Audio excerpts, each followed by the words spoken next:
ಸಾಂಸ್ಕೃತಿಕ ಕಾರ್ಯಕ್ರಮಗಳನ್ನು ಹಮ್ಮಿಕೊಂಡಿದ್ದೀವಿ. ನಮ್ಮದೇನೋ ಒಂದು ಚಿಂತೆ, ಈ ಆ್ಯನ್ಯುವಲ್ ಡ್ಯಾನ್ಸ್ ಕಾರ್ಯಕ್ರಮ ಮಾಡೋದ್ರಿಂದ ಒಂದು ಸ್ವಲ್ಪ ಮಕ್ಕಳಲ್ಲಿ ಏನಾಗ್ತದೆ, ವಿದ್ಯಾಭ್ಯಾಸ ಹಿಂದೆ ಬೀಳಬಹುದು. ಅದೇ ಟೈಮನ್ನು ನಾವು ಯಾಕೆ ವಿದ್ಯಾಭ್ಯಾಸಕ್ಕೆ ಕೊಡಬಾರ್ದು ಅನ್ನೋಂಥ ಯೋಚನೆ ಮಾಡಿ ನಮ್ಮ ಮಕ್ಕಳಿಗಾಗಿ ಹೋದ ವರ್ಷವೂ ನಾವು ಸ್ವಲ್ಪದರಲ್ಲೇ ಅಷ್ಟೇ ಒಂದೆರಡು ಐಟಮನ್ನು ಮಾಡಿ ಬಹುಮಾನ ವಿತರಣೆ ಕಾರ್ಯಕ್ರಮವನ್ನು ಮಾಡಿದ್ದೀವಿ.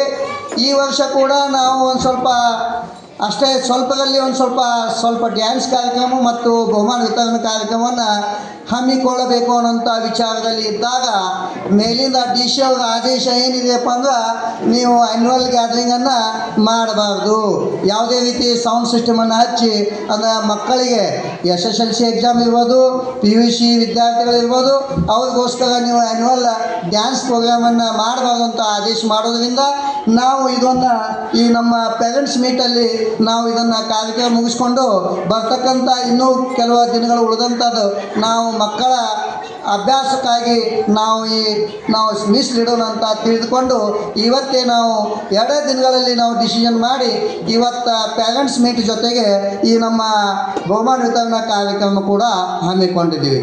ಅದೇ ರೀತಿ ನಾಳೆ ಬೆಳಗಾದರೆ ನಾವು ಆ್ಯಕ್ಚುಲಿ ಪ್ರತಿ ವರ್ಷ ವುಮೆನ್ಸ್ ಡೇಯನ್ನು ವಿಜೃಂಭಣೆಯಿಂದ ಆಚರಣೆ ಮಾಡ್ತೀವಿ ಸರ್, ವರ್ಷ ಮಾಡ್ತಿದ್ದೀವಿ.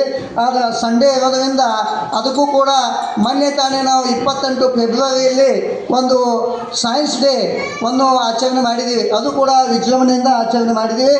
ಆದರೆ ಇವತ್ತು ಗೌರ್ಮೆಂಟ್ ನಾರ್ಮ್ಸ್ ಪ್ರಕಾರ ಇವತ್ತು ಮೆಗಾ ಮೀಟರನ್ನು ತೆಗೆದುಕೊಳ್ಳೋದಿತ್ತು. ಇದಾದ ನಂತರ ಮತ್ತೆ ಯಾಕೆ ನಾವು ವುಮೆನ್ಸ್ ಡೇಯನ್ನು ಮಾಡೋದು, ಇದರಲ್ಲಿನೂ ನಾವು ವಿಶ್ ಮಾಡಿಬಿಟ್ರೆ ಆಯಿತು ಅನ್ನುವಂಥ ಸಂದರ್ಭದಲ್ಲಿ ನಾವು ಈ ಕಾರ್ಯಕ್ರಮಕ್ಕೆ ನಮ್ಮ ಅತಿ ಉತ್ಸಾಹಿ ಈ ನಮ್ಮ ಪಕ್ಕದ ಯಡೂರವಾಡಿಯ ನಮ್ಮ ವುಮೆನ್ಸ್ ಲೆಕ್ಚರರನ್ನು ಕೂಡ ನಾವಿಲ್ಲಿ ಗೆಸ್ಟ್ ಆಗಿ ಕರೆದುಕೊಂಡಿದ್ದೀವಿ. ಅದೇ ರೀತಿ ಅತ್ಯಂತ ಒಳ್ಳೆಯದನ್ನು ಹಿತನುಡಿಯಾಗಿ ಹೇಳಿದಂಥ ಮಾರ್ಮಿಕವಾಗಿ ತಮಗೆ ಹಿತೋಪದೇಶ ಮಾಡಿದಂಥ ಅರವಿಂದ್ ಸರ್ ಇವರು ಕೂಡ ಇಲ್ಲಿ ತಮಗೆ ಉಪದೇಶನ ಮಾಡಿದ್ದಾರೆ. ನಾನು ಹೆಚ್ಚಿಗೆ ಹೇಳಲ್ಲ, ಯಾಕೆ ಅಂದರೆ ಊಟದ ಸಮಯ ಆಗಿದೆ, ಭಾಳಷ್ಟು ವೇಳೆ ಆಗಿದೆ. ಆದ ಕಾರಣ ನಾನು ಹೇಳೋದಿಷ್ಟೇ, ನಮ್ಮ ಈ ಟೀಚರ್ಸ್ ಟೀಮ್ ಏನಿದೆಯಲ್ಲ, ಇದೊಂದು ನಮ್ಮದು ಫ್ಯಾಮಿಲಿ, ಟೀಚರ್ಸ್ ಫ್ಯಾಮಿಲಿ, ಒಂದು ಶಾಲೆ ಒಂದು ಕೂಡ ಒಂದು ಫ್ಯಾಮಿಲಿ. ಈ ಫ್ಯಾಮಿಲಿ ಒಳಗೆ ಅತ್ಯಂತ ಒಂದು ಶ್ರದ್ಧೆ ನಿಷ್ಠೆಯಿಂದ ಎಲ್ಲರೂ ಕೂಡ ಕೆಲಸ ಮಾಡಿ ತಮ್ಮ ಮಕ್ಕಳನ್ನು ಒಂದು ಉನ್ನತ ಸ್ಥಾನಕ್ಕೆ ನಾವು ಒಯ್ಯುವ ಪ್ರಯತ್ನವನ್ನು ಮಾಡ್ತಾ ಇದ್ದೇವೆ.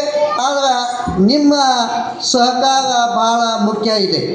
ಯಾಕೆಂದರೆ ಮಗು ತಮ್ಮ ಮನೆಯಲ್ಲಿ ಜಾಸ್ತಿ ಕಾಲ ಕಳೀತದ, ಶಾಲೆಯಲ್ಲಿ ಕಮ್ಮಿ ಟೈಮ್ಗೆ ಉಳಿತದ ಅವರಿಗೆ. ಆದ ಕಾರಣ ಮಗು ಏನಿದೆಯಲ್ಲ, ಇದು ತಂದೆ ತಾಯಿಗಳ ಹಾಗೂ